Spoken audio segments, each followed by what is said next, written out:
Israel সম্পর্কে আমরা যেটা জানি তাদের দুটো পৌরাণিক কাহিনী রয়েছে যেগুলো তারা তাদের সৈন্যদেরকে শেখায়।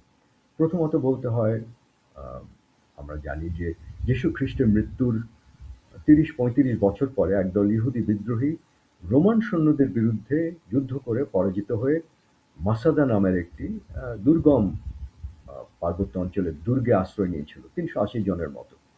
রোমানরা তাদেরকে ঘিরে ফেলে এবং বলে যে তোমাদের সব খাওয়া রসদ পানি বন্ধ হয়ে যাবে, তোমরা আত্মসমর্পণ করো। এই যোদ্ধারা তখন সিদ্ধান্ত নেয় যে রোমানদের কাছে আত্মসমর্পণ করার চাইতে তাদের আত্মহত্যা করা বাঞ্ছনীয়। এবং তারা সবাই, ঠিক ৩৮০ ছিল কি কত ছিল এটা নিয়ে বিতর্ক রয়েছে, তারা সবাই আত্মহত্যা করে, এটাই ধরে নেওয়া হয়। অর্থাৎ মাসাদা পতন ঘটে।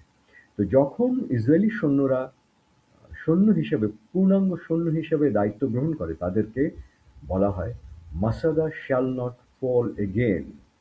মাসাদার কোনো পতন আর হতে আমরা দেব না। এটা হলো মূল ব্যাপার। অর্থাৎ তারা দরকার হলে নিজেদেরকে ধ্বংস করে হলো, আত্মাহুতি দিয়ে হলেও শত্রুকে ধ্বংস করবে। এটা ১ নম্বর। ২ নম্বর হচ্ছে পারমাণবিক অস্ত্র নিয়ে ইসরায়েলের যে চিন্তাধারা সেটার নাম হলো স্যামসন অপশন।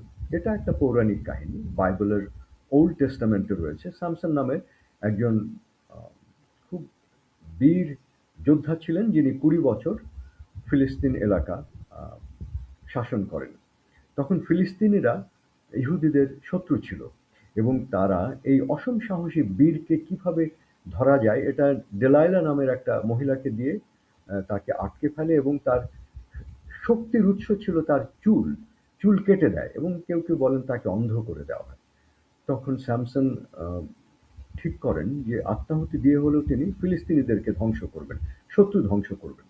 তখন তিনি বলেন আমাকে তোমাদের সবচাইতে গুরুত্বপূর্ণ মন্দিরে নিয়ে যাও, এবং তাকে নিয়ে যাওয়া হয়, সেখানে তাকে বাঁধা হয় শিকলে।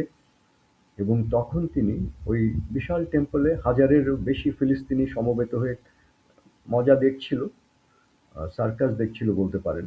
তখন তিনি তখন তার চুলও আবার বড় হয়েছে, তার শক্তি ফিরে এসেছে। তিনি চোখে না দেখলেও সর্বশক্তি প্রয়োগ করে তিনি শিকল টেনে ওই মন্দিরের পিলার বা থাম দুটো টেনে ভেঙে ফেলেন।